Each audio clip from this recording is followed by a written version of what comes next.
If you remember at the beginning of the year, I talked about us being in an in-between moment. The pre-COVID world had gone and it wasn't coming back, and yet we weren't really into the post-COVID world. We don't even really know what that might look like yet. So we were in this kind of strange, awkward, in-between moment. And I used two pictures to describe that. The first was that it was as if the tide had come in over our lives and we were waiting for the tide to go out to see what kind of world it left behind. And the second was from John 15, was of a fruit tree or an olive vine that had been pruned, that had been cut right back and was in winter waiting and hoping that spring would come. Well, it's a few months later, and even though it's been cold this week, still the signs of spring are all around us. We've got shoots breaking up from the ground, there are buds and blossom on the trees. And in our own lives, in our personal household lives as well, we are beginning to emerge from our enforced hibernation. As lockdown restrictions ease, we can begin to go out, we begin to see family and friends again, and we can look forward to the future with a little bit of hope and joy that actually we might be moving through this really difficult season into something a little better. And in Crofton Parish as well, we're able to start to think about reopening a little bit. So if you read last weekend's Vicar's letter, you'll know that one example of that is that we're going to be able to reintroduce a congregation to church online on Sunday mornings from the beginning of May. And as you'll probably know, the way we're going to do this is through our streams, so that each Sunday certain streams will be allocated that Sunday to be able to come in and be the congregation while church online continues. And obviously it'll still carry on online, so you can still join in wherever you are, join in from home or wherever you happen to be. And the reason we're doing it through streams is so that over the month we can fit everybody in, so that nobody gets excluded, but we are sure that we can maintain our COVID secure capacity. So we're beginning to see some new signs of new life, signs of life re-emerging from winter moving into spring, if you like.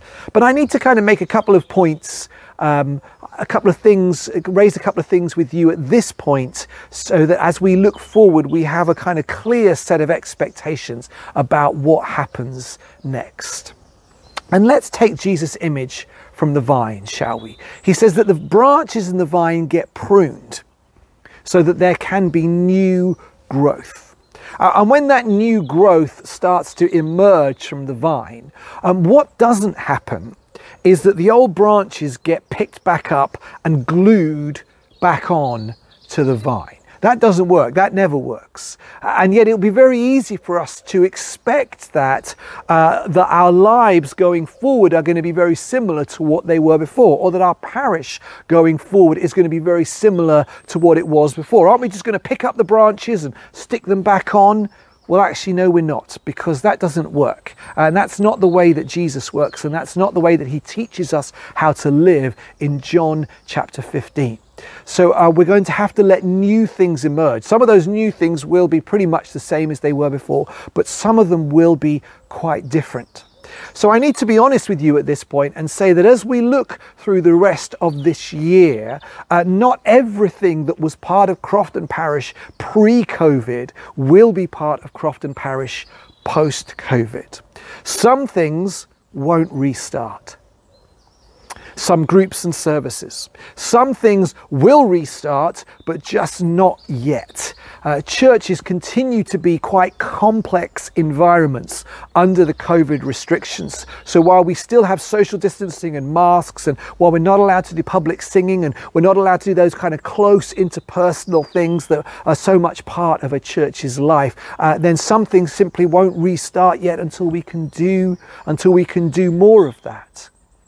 And some things will restart, but they'll just look a little different. I need to be honest with you about that now, so that as we get into the summer, you don't kind of wonder why my group or my service or my congregation hasn't restarted yet. Let me give you one example.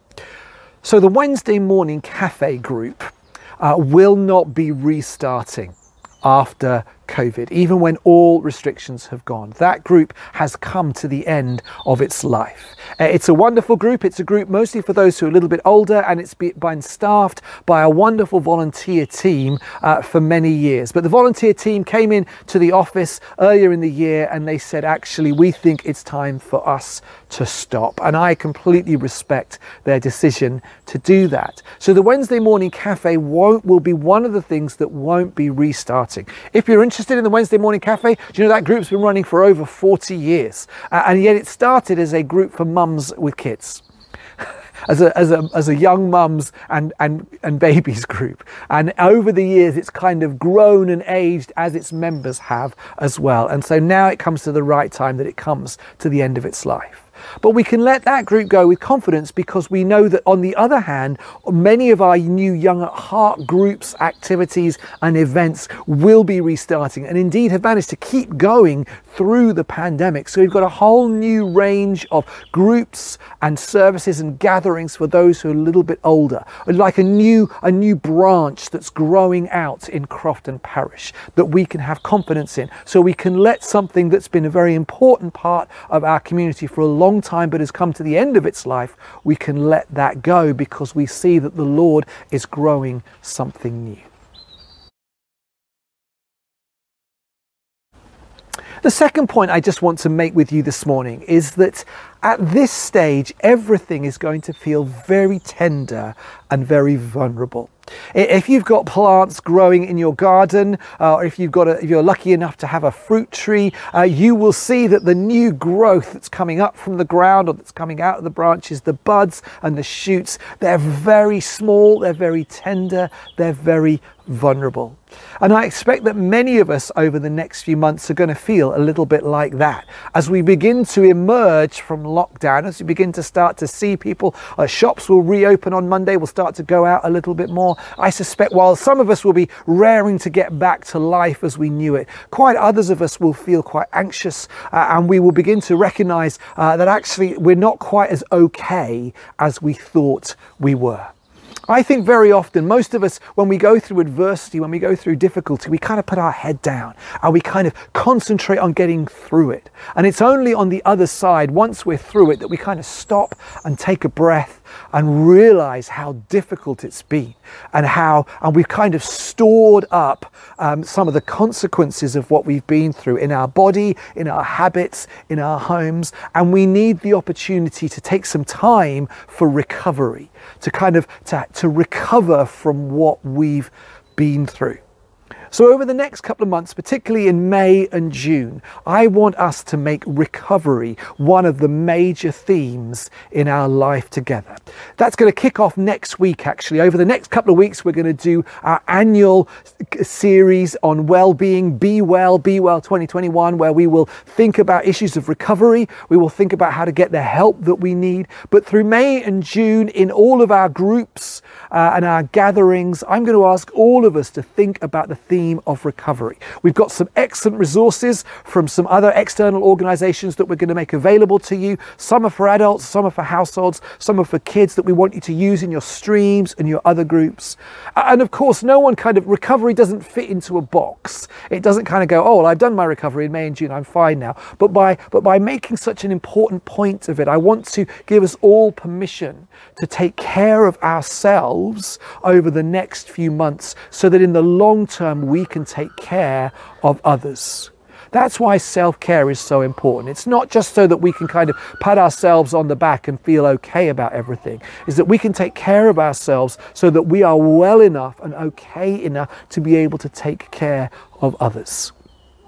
And one of the things I wanted to say to those of you who are in workplaces, who are still part of neighborhood and community groups, who are talking to your neighbors or your friends recently, is it may very well be that in your workplaces you are quite concerned about the well-being of the people around you. Well, I want to say to you that Crofton Parish is here and available both to you and to them. The resources that we've got for use within the parish can be used in all sorts of environments. So if you find yourself in a workplace, or if you think as you talk to your neighbours or to the community group that you're part of, ooh, people here aren't quite okay, then I want you to come and talk to me, come and talk to one of the members of the team. Let's talk about what we might be able to do to help you, to help them. We've got the listening service available, we've got open, we've got all sorts of different avenues of resources that will be appropriate for different people in different situations. So I want to help you to make use of them, not only for your own good, but to take care of you so that God can use you to take care of other people.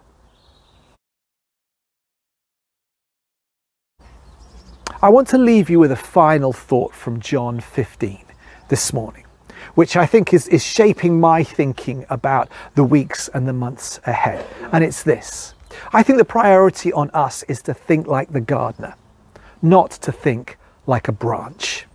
Jesus says, my Father is the gardener, I'm the vine, and you are the branches. And over these last couple of years, over this last year, as the branches, we've been pruned right back. And yet as we begin to grow again and begin to re-emerge from lockdown, the question is, what is the gardener doing? What does the gardener want to do in the weeks and the months ahead? How has he pruned us so that we might grow to be even more fruitful? Can we trust the life that's in the vine, that life that's in Jesus, that will grow out through each and every one of us? Or do we feel a need to kind of pick up the branch and try and glue it back on?